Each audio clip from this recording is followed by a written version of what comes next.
Welcome back to In the House with Beth and Ryan. I'm Beth and this is Ryan.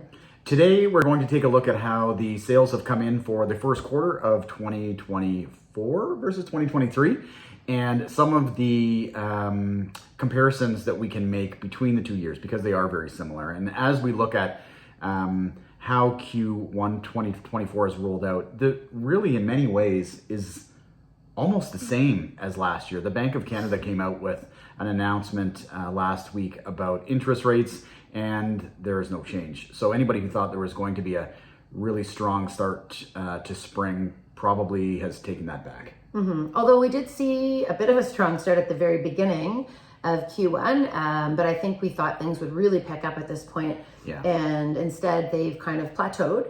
It's a healthier market than we saw in the fall, that's for sure, but we haven't really seen things explode like I think people thought they might. Right. It'll be interesting to see what happens with the announcement in June, which is when a lot of people are predicting that we will see a small decrease, which could bring on decrease in rates. Yeah. That's right, which could bring on a busier summer market, but we can talk more about that. And since this year is so similar to last year, we thought we'd take a look at this time last year to get an idea of where we're at and see if we can get an idea of where we're going in the coming months. So this time last year, we took some notes here. This time last year, there were 165 listings on the market.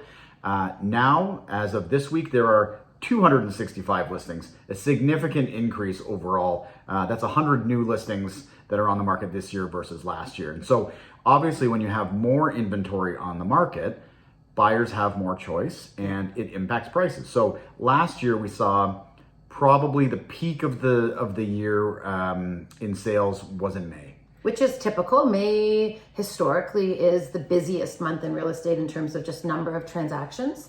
Right. It'll be interesting to see. We're predicting, I think, that this we may not see that again. No, I don't think April, May, or June is going to see a significant bump up like last year simply because we have a lot more listings on the market. But part of our job is to look a little bit beyond the number of listings and give you an idea of what story is sort of unfolding below the line. And so there is one segment of the market that we've seen increase pretty dramatically since last year, and that's condos.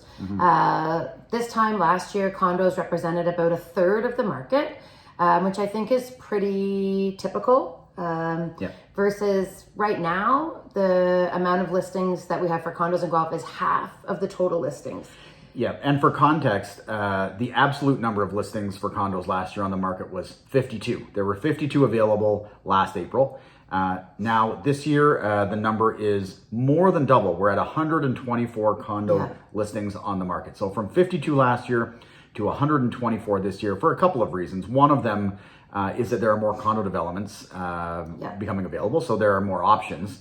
The second one, and this is something we predicted when we did our annual estimate of what was going to happen last October, which we can link in the YouTube video, but is that when prices come down, as they did in November and December, people who were considering a condo then started to move towards maybe a detached home or a semi and take that leg up instead of getting into a condo and paying the fees. So there was this natural gap between the two of them. And now as a result, those people didn't buy condos, and now we have more of them on the market.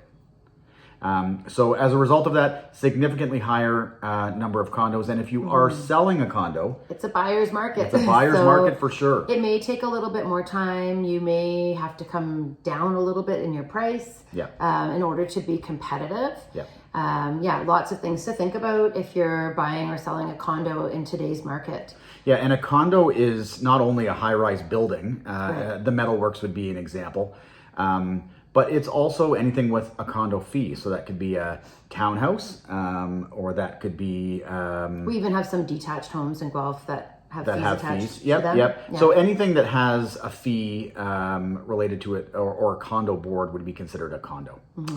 And then the last thing we wanted to touch on in terms of the numbers and what's going on is the $1 million plus market. Guelph always has $1 million market. There are not obviously as many homes in this segment, but there are certain buyers. We've seen it grow in the last few years since the pandemic when prices really drove up in Guelph. It represents a larger percentage of the market than it did in the past. Yeah. We've seen, interestingly, Ryan and I think both expected these numbers to come out a little bit differently. Yeah. There are more $1 million listings. Right now, there are 71 over $1 million listings in Guelph at this time, as opposed to last year there were 61. However, it also represents a smaller percentage of the market. Right now, it's only roughly 25% of the market versus last year was up at 37%. Yeah. But still, we are noticing that this segment of the market is taking a little bit more time to sell. With interest rates the way they are, there are just fewer buyers, it seems, at this segment. Yeah, and they are not concentrated to one area specifically. If you're looking for $1 million home in Guelph, you can find them all around town. In fact, you can even find a handful of $2 million plus listings if you're looking for them. But a percentage of them are in the south end. A lesser percentage of them are downtown right now. So if you're thinking about selling $1 million home in the downtown, now might be the time. Especially specifically like the downtown core. Yeah. In and around the library and Exhibition Park. There aren't very many $1 $1 million million at all. homes. Yeah. And then there are some in the east end as well, and fewer in the west end, but they do exist. We have one coming. So around town, you can find $1 million homes. So they are, as Beth mentioned, there are more of them, but they don't represent any more of the overall inventory than they have in the past. So with that, if you have any other questions on the current real estate market, always feel free to give us a call or visit us on our website at bethandryan.ca. Talk to you later.